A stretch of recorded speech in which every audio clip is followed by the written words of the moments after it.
미래를 보는 창 JTB. 안녕하세요. JTB J입니다. 요새 들어서 특히 뭐 조금 알려진 그 매체들, 주류 매체들을 통해서 이런저런 경고가 좀 많이 나오기 시작하고 있습니다. 어, 일단 지금의 그 상황들, 그리고 최근 그 다뤄졌던 그 자료들을 보면은 어, 다가올 그 침체가 어떤 문제를 만들지 조금 예상을 해볼 수가 있어요. 그래서 저는 전반적으로 올해 연말까지 제가 경기 침체가 이르면 올해 연말 또는 내년 초 요 사이에 시작될 가능성이 가장 높다라고 쭉 말씀을 드려왔는데 지금의 이런 그 우려되는 그런 상황들이 단지 우려로 끝날 것만 같지는 않다라고 저는 개인적으로 그렇게 생각을 하고 있습니다.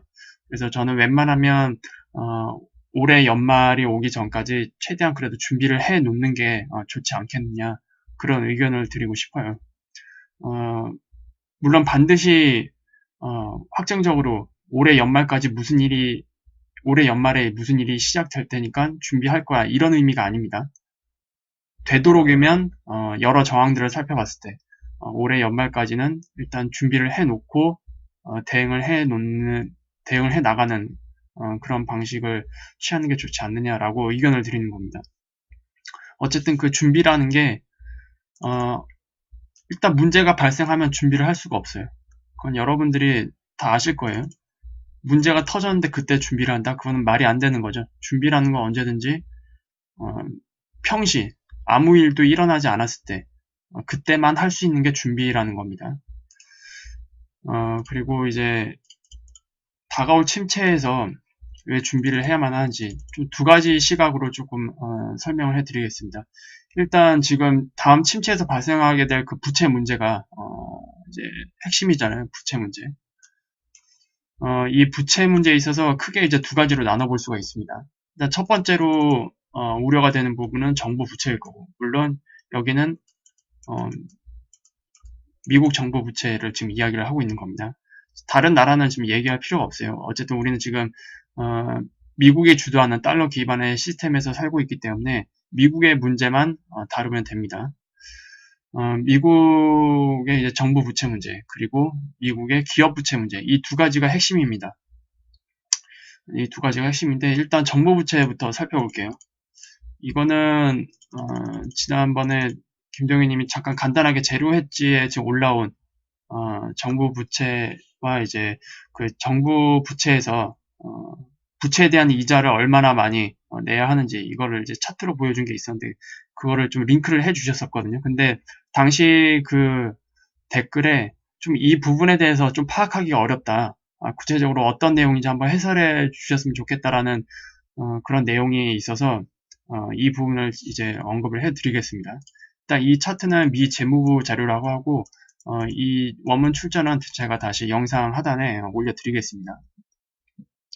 여기서 일단 뭐 복잡한 거는 이제 볼 필요 없고요. 일단 크게 세 가지 정도만 보면 됩니다. 일단 첫 번째 이 녹색으로 보이는 막대.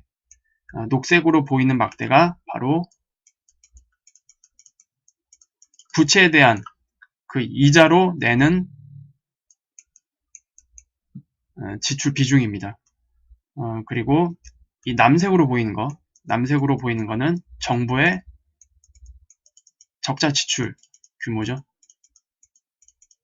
이게 플러스권에 있으면은 이제 적자 지출이고 이것이 마이너스로 가면은 흑자 지출입니다. 그렇게 보시면 되고 그리고 노란색은 이제 그 외 나머지 것들을 이제 한데 묶어서 보시면 되는데 결과적으로 중요한 건 지금 이거죠. 지금 비중상으로 보더라도 이자에 대한 부담과 적자 지출의 그 규모 이거를 보시면 되는데 일단 올해 보시면 알겠지만 전체적인 이 부채 규모는 굉장히 큽니다. 이미 1조 여기 보이는 수치는 뭐 1조 1000억 달러가 조금 넘는 상태인데 실제로는 이거보다 더 많을 것으로 예상이 돼요.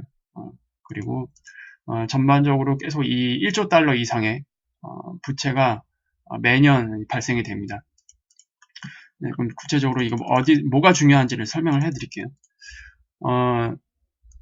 이자에 대한 부담으로만 지출하는 이 부채가 2020년에 보시면 알겠지만 거의 50%에 가깝습니다. 이것과 이것의 비중이. 이자로만 이만큼을 내는 거예요. 이자로만. 이거는 줄일 수가 없어요. 이자로만 내는 거는. 정부가 원금을 갚을 수가 없죠. 지금 이 시스템에서. 부채를 계속 늘려야만 하는 이 시스템에서 원금을 갚는다라는 거는 불가능한 얘기입니다. 결국 이자만 계속 내면서 이제 이어나가야 되는데, 그리고 이자가 이제 이만큼 늘어나고 그리고 정부의 적자 지출은 상대적으로 좀 줄어듭니다. 일단 적자 지출에 대한 부분만 보면은 2024년에 적자가 더 이상 발생하지 않죠. 적자 지출이. 그리고 2025년부터 흑자 지출로 바뀝니다. 정부의 그 예산 운영이. 이것만 보면 굉장히 좋아 보여요. 이것만 보면. 근데 문제는 이자입니다. 이자. 정부가 계속 부채를 늘려나갈 수밖에 없기 때문에 이자에 대한 부담은 매년 늘어날 수밖에 없죠. 그래서 여기서 지금 언급하는 거 2024년에 지금 빨간색 박스로 지금 체크가 되어 있죠. 2024년에는 어떻게 된다? 정부의 모든 그 부채가 이자를 위해서만, 이자를 내는 데만 전부 다 쓰이게 된다. 이때부터. 2024년부터. 그러니까 정부는 2024년을 기점으로 열심히 채권을 찍어내서 이자를 갚는데 다 쓴다라는 얘기예요. 이게 무슨 얘기인지 아세요?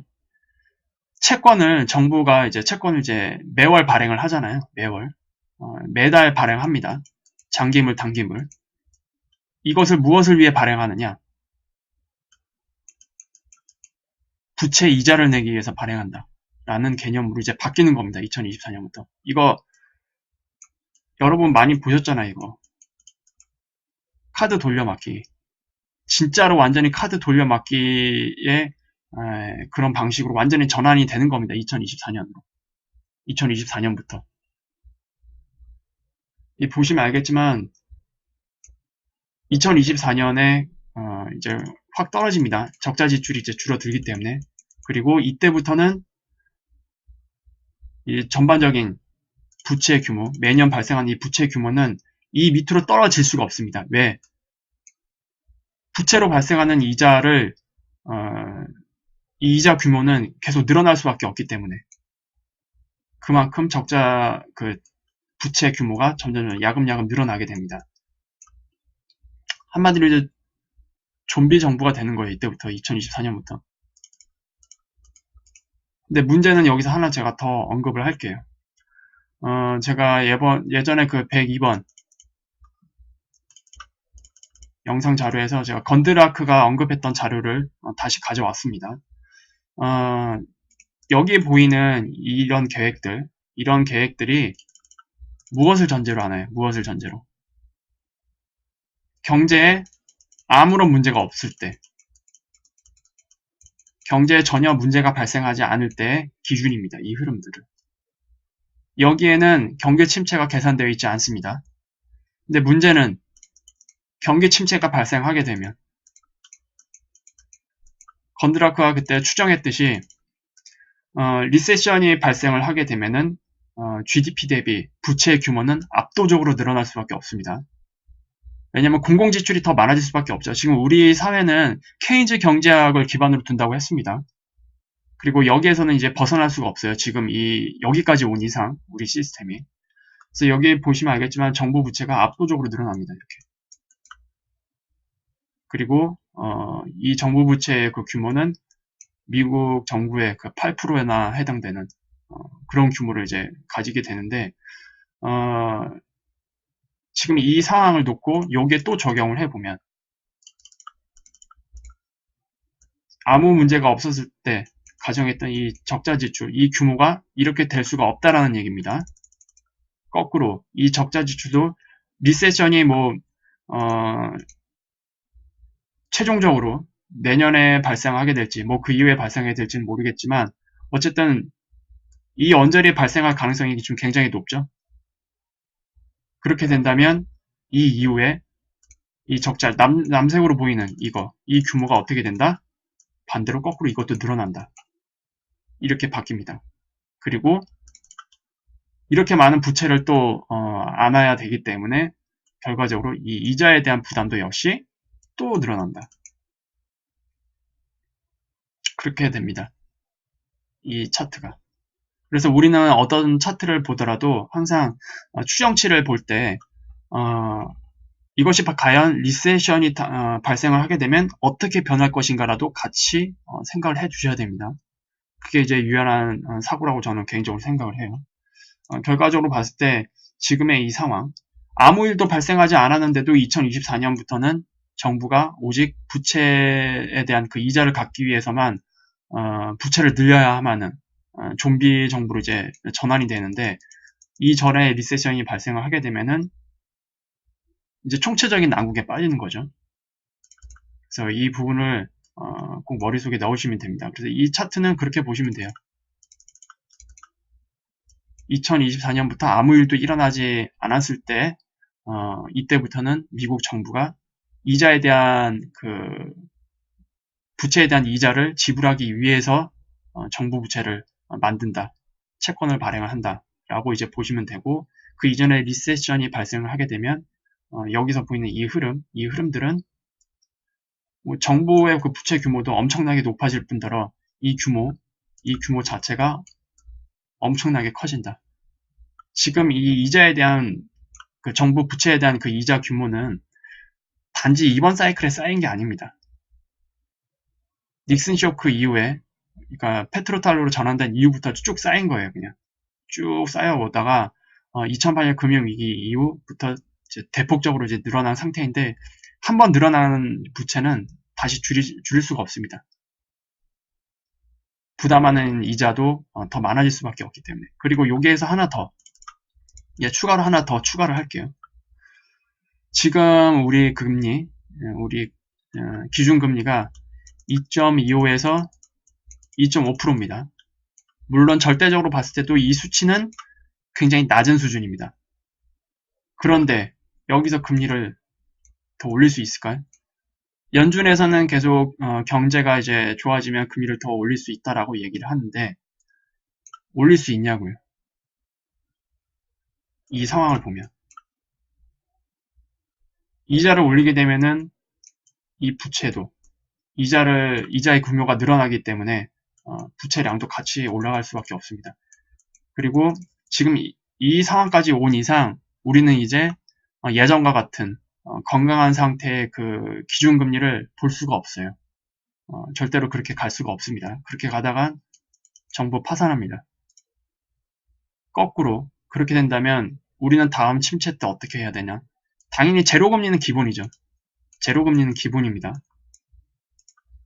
제로금리로 가는 건 기본인데, 그 이후부터는 다시 금리를 올릴 수가 없습니다. 그리고 금리를 유일하게 올릴 수 있는 그런 상황은 언제냐? 인플레이션이 폭발할 때. 이거는 뒤에서 다시 말씀을 드리겠습니다. 이 문제가 또 결국 어떻게 다가오는지. 그래서 정부 부채의 문제, 정부 부채에 대한 문제는 이렇게 이해를 하시면 됩니다. 그리고 지금 블룸버그에서도 그 회사채 문제를 이제 언급을 하기 시작했어요. 일단 이것도 마찬가지입니다. 회사채에 대한 문제. 회사채에 대한 그 문제, 지금 상황을 놓고 봤을 때는 아직 잠재된 위험이지 그것이 반드시 표출될 거라고 생각하지는 않습니다. 근데 문제는 경기 침체랑 결합될 경우, 이게 문제죠. 이게 언제나. 그래서 지금 이 기사 블룸버그에서 다뤘던 내용 중에서 이 부분에 대한 문제를 좀 다룬 게 있어요. 그 부분만 소개를 해드리겠습니다. 일단 레버리지 대출은 통상적으로 담보 대출 의무를 갖는데, 이게 지금 영어 약자로 CLO입니다. CLO 상품은 어떤 담보를 잡고 대출을 해주는 상품들입니다. 그래서 그 담보들이 무너질 때, 이 시장에 굉장히 큰 문제가 발생을 하게 됩니다. 여기에 쓰이는 그 담보는 대부분 이제 주식들입니다. 주식들. 회사들이 보유하고 있었던 그 주식들. 그리고 그 외 회사 자산들 이런 것들을 가지고 CLO를 이제 발행하게 되는데 경기 침체에 빠지고 그리고 주식시장이 하락하게 되면 당연히 여기에 엄청난 문제가 일어날 수밖에 없어요.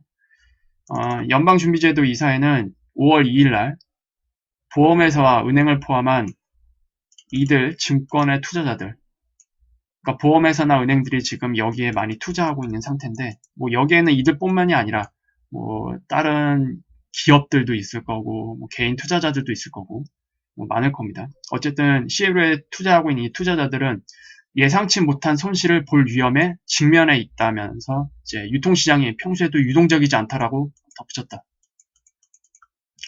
연준은 은행 대출과 고수익 채권에 투자하는 뮤추얼 펀드가 유동성 불일치에 직면할 위험이 있다고 말했다. 매각하기 어려운 자산을 보유한 펀드가 투자자들의 그 자금 인출 요구에 직면할 때 이런 상황이 발생할 수 있다. 매각하기 어려운 자산을 보유한 펀드. 이게 문제죠.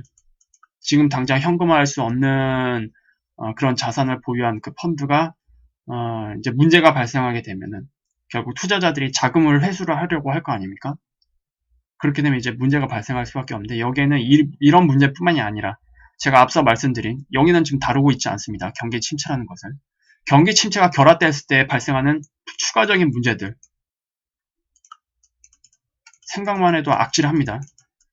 건드라크가 이것에 대해서 데이터를 이제 잘 정리를 해뒀었죠.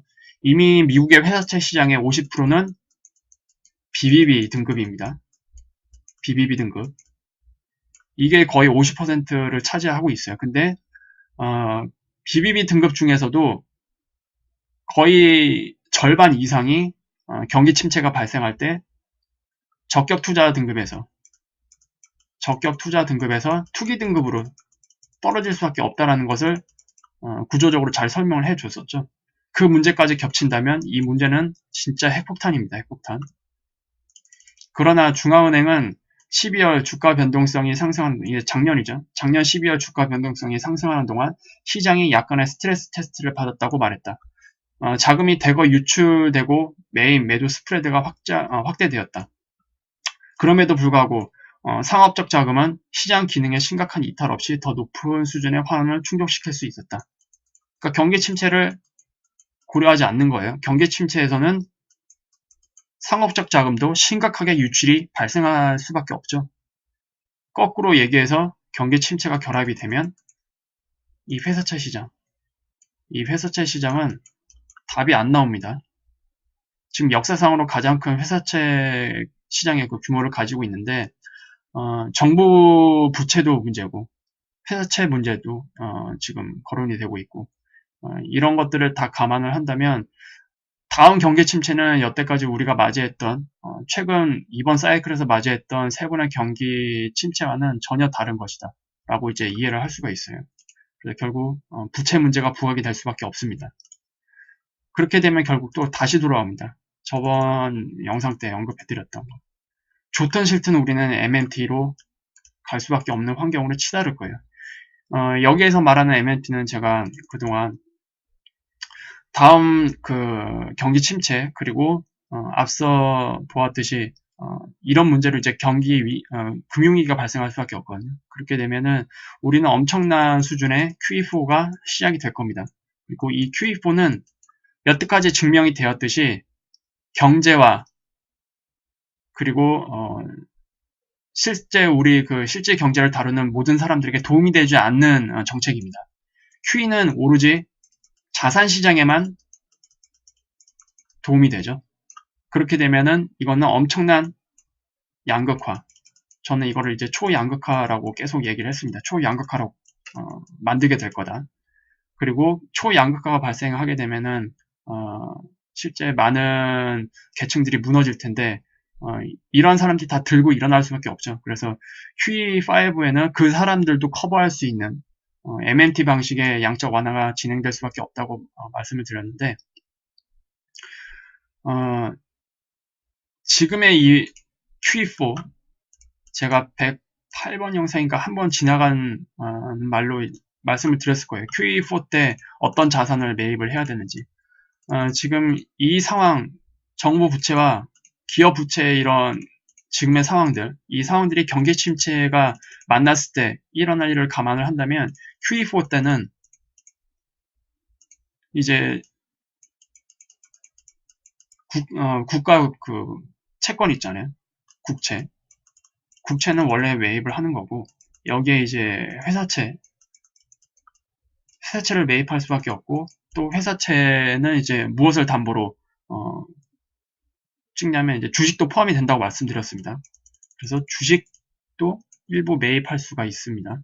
그래서 QE4는 여러분들이 상상을 했던 규모랑 좀 틀리게 진행될 가능성이 높아요. 그래서 이런 것들을 이제 감안한다면 QE4의 그 규모는 굉장히 엄청날 것으로 예상이 됩니다. 그리고 102번 영상 때 잠깐 그 MMT에 대한 부분을 말씀을 드렸어요. 일단 지금 당장 그 민주당에서 얘기하고 있는 그 그린 뉴딜 정책 여기에 지금 계획하고 있는 이제 그 많은 세부 내용들이 있습니다. 그 내용들을 다 실현을 하기 위해서 필요한 자금이 무려 50조입니다. 50조 달러. 10년간 50조 달러가 필요한 상태입니다. 근데 여기에는 또 뭐가 고려가 안 돼 있죠? 경기 침체로 인한 기업과 국가를 부양시키기 위한 자금이 포함되어 있지 않습니다. 이것까지 포함이 된다면 당연히 50조 달러 위로 갈 수밖에 없어요. 이거는 이제 10년간입니다. 10년간. 그렇게 되면은 어떻게 되느냐. 지금 이거는 이제 달러 유통량을 보여주는 차트인데 그간 닉슨 쇼크 이후에 지금 사이클이 시작되면서 유통된 이 통화량이 이렇게 짜부가 돼버려요. 세 발의 피라는 얘기입니다. 여태까지 우리가 경험했던 이 경제 환경에서의 달러 유통량은 세 발의 피고 엄청난 달러 유통이 된다. 이거는 무엇을 또 야기시킬까요? 여기는 지금 MMT가 지금 포함되어 있는 겁니다. MMT로 포함한 그 QE5, MMT를 근간으로 하는 QE5가 될지 QE4가 될지는 모르겠지만 그것이 적용되면 유통량이 엄청나게 증가하게 되고 특히 MMT로 근간으로 하는 QE는 시장으로 바로 흘러 들어간다라고 얘기했죠. 바로 이제 시장으로 이제 유통되는 달러가 이제 됩니다. 그래서 유통량이 급속도로 이렇게 상승할 수밖에 없고 이거는 결국 무엇을 일으킨다? 인플레이션 폭발. 여기 하이퍼가 붙겠죠. 이런 구조는, 이 경제 구조는. 그러면 이것을 가지고 또 다시 여기 처음에 접목시킬게요. 어느 시점이 됐던지 간에 MMT로 인한 양적 완화 시점부터는 인플레이션, 엄청난 인플레이션으로 인해서 미국의 기준금리는 어떻게 된다? 급등하게 된다. 기준금리. 그렇게 되면 어떻게 된다? 이 이자 부담, 지금 여러분들이 보고 계신 이 정부의 이자 부담은 얘기할 거리가 안 됩니다. 우리는 엄청난 수준의 그 이자 부담을 보게 될 거고 정부가 그것까지 다 책정을 해야 돼요. 그래서 이것들이 지금 순서상으로 보면은 지금의 지금 잠재된 문제, 이런 그 잠재된 문제가 경기 침체를 만났을 때 금융위기를 만들어 버리잖아요. 금융위기를 만들어 버리고 이것이 결국 QE4를 하게 되는 명분으로 작용을 합니다. 그리고 이거는 초양극화를 또 만들게 되겠죠. 초양극화는 결국 MMT로 근간으로 하는 양적 완화를 시행할 수밖에 없게끔 만들어 버립니다. 그리고 이것은 다시 하이퍼 인프를 만들게 되겠죠. 통화가 직접 시장으로 흘러 들어오기 때문에. 그리고 이거는 정부 부채에 대한 그 이자 부담을 엄청나게 올릴 겁니다. 왜? 이거는 연준에서 기준금리를 엄청난 수준으로 올려야 될 수밖에 없어요. 닉슨 쇼크 이후에 연준의 기준금리가 엄청나게 상승했었죠. 그러한 상황을 또 맞이할 수밖에 없는 상태입니다. 이런 것들을. 그리고 지금 수준에서 금리를 이렇게 올린다? 이런 모든 상황에 대비하지 않은 가게, 기업들 다 파산할 수밖에 없습니다. 다 무너질 수밖에 없어요. 어쨌든 정부는 안 망한다고 칩시다. 어떻게 해서든 찍어내서 계속 막으려고 노력할 거니까. 그런데 가게와 그 기업들은 어떻게 되나요? 지금 제가 서두에 말씀드렸던 준비를 하지 않은 가게와 기업들은 장기적으로 봤을 때 살아남기가 힘들다. 그리고 여기에 바젤 3 이것도 같이 접목이 돼버리죠. 2022년부터는 이제 전면 시행입니다. 2022년부터는 그것까지 다 겹친다고 보시면 돼요. 그래야 지금 이런 모든 상황들을 총체적으로 좀 머릿속에서 정리를 하실 수 있을 겁니다. 앞으로 어떤 문제가 발생하겠구나. 그러면 지금 준비할 수 있을 때 왜 준비를 해야만 하는지 그 부분도 좀 좀 충분히 좀 이해를 하실 수가 있을 겁니다. 지금 미국의 메인 스트림으로 뭐 비트코인이 뭐 광고를 하고 있다고 하는데 댓글로 이제 말씀해 주셨잖아요. 광고라는 게 무슨 의미인지 한번 생각을 해보세요. 왜 광고를 할까? 왜 광고를 할까? 우리 매집 끝났어. 우리 매집 끝났으니까 니네가 오면 돼. 대중들에게 광고를 하는 겁니다. 그리고 거꾸로 왜 매집을 했을까? 이거는 이제 제가 여태까지 말씀드렸던 그런 경제 문제. 제가 기존 영상에도 제가 최근 말씀을 드렸죠. 이런 상황이 발생을 하게 되면은 실물 금과 은 시장은 뭐 불보듯 뻔하게 지금 자금이 몰릴 수밖에 없고 이미 과거에 비해서 상상도 할 수 없는 지금 부풀려진 이 자금 시장을 감안을 한다면 실물 금과 은뿐만이 아니라 기존에 발행되었던 그 알트코인들 있잖아요. 비트코인이나 뭐 이더리움, 리플 이런 시장으로도 흘러 들어갈 수밖에 없다. 글로 피난할 수밖에 없다. 그리고 그 과정 자체가 피아트머니 붕괴가 이제 진행되는 그 과정의 하나로 보시면 되는데 지금 그것을 우려를 하고 있는 것 같아요. 광고를 한다는 얘기 자체가.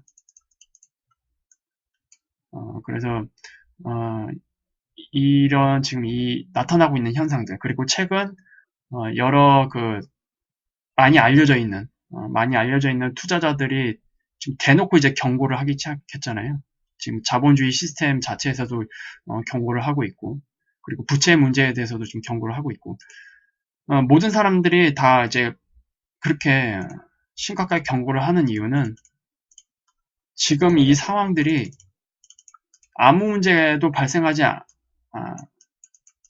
않으면 상관이 없는데 문제는 경기 침체라는 걸 우려를 하고 있기 때문입니다. 경기 침체가 만났을 때는 이것이 전혀 다른 방향으로 흘러갈 수밖에 없고 그런 것들은 이제 많은 문제를 발생시킬 수밖에 없기 때문에 그것들을 이제 구조적으로 잘 알고 있는 거죠, 한마디로.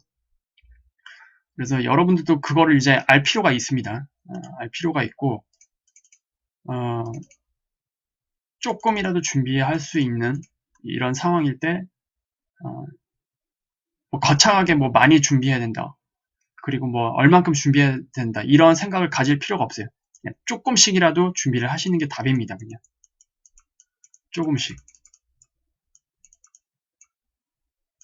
조금씩이라도 준비를 해 나가는 게 답이에요. 이거는 한 번에 준비를 할 수 있는 그런 게 아닙니다. 물론 현금이 많은 뭐 부자들 같은 경우에는 뭐 일시적으로 준비를 할 수도 있겠죠. 근데 대다수는 그런 상황이 아니니까 조금씩 준비를 해야 되고 그리고 이 문제도 가끔 질문이 올라오죠. 하이퍼 인플레이션이 만약에 오게 되면 부채를 가지고 있는 사람들은 이익 아니냐. 다른 자산을 팔아서 이거를 한 번에 갚을 수 있으니까. 물론 그렇게 생각할 수도 있겠지만 제가 말씀드렸죠. 하이퍼 인플레이션은 뭐를 만든다? 금리 급등을 만듭니다. 물론 여러분들 중에서 이런 상황에서도 굉장히 큰 이제 돈을 벌 수 있는 그런 이제 기술이 있거나 또는 그런 지식들이 있어서 문제가 없다면 괜찮습니다만 이런 상황에서는 일자리도 안심할 수가 없죠. 그리고 높아지는 급등하는 그 금리 속에서 과연 기존에 있는 부채를 갚을 수 있을 만큼의 여력이 생길까? 저는 굉장히 어렵다고 봅니다. 이거는 이런 상황에서도 부채를 가지고 이익을 보는 사람은 그냥 소수에 지나지 않을 것 같아요. 이번 사이클만큼은. 이런 부분도 같이 언급을 해드리도록 하겠습니다. 그래서 오늘 영상은 이렇게 마무리하도록 하겠고요. 지금 오늘이 5월 8일 어버이날인데 저녁에 여유가 되시는 분들은 부모님들과 같이 뭐 식사를 하셔도 좋고 즐거운 시간을 가졌으면 좋겠어요. 그리고 이제 자식들이 있으신 분들은 뭐 가족들과 같이 뭐 외식을 한다든지 뭐 그런 식으로 뭐 저녁을 이제 맞이하셨으면 좋겠고, 굳이 이제 그런 상황이 아니신 분들은 뭐 간단하게 부모님한테라도 전화 한 통 남기시면 좋을 것 같네요. 그러면 금요일 날 다시 뵙도록 하겠습니다. 오늘도 즐거운 저녁 되시기 바랄게요. 감사합니다.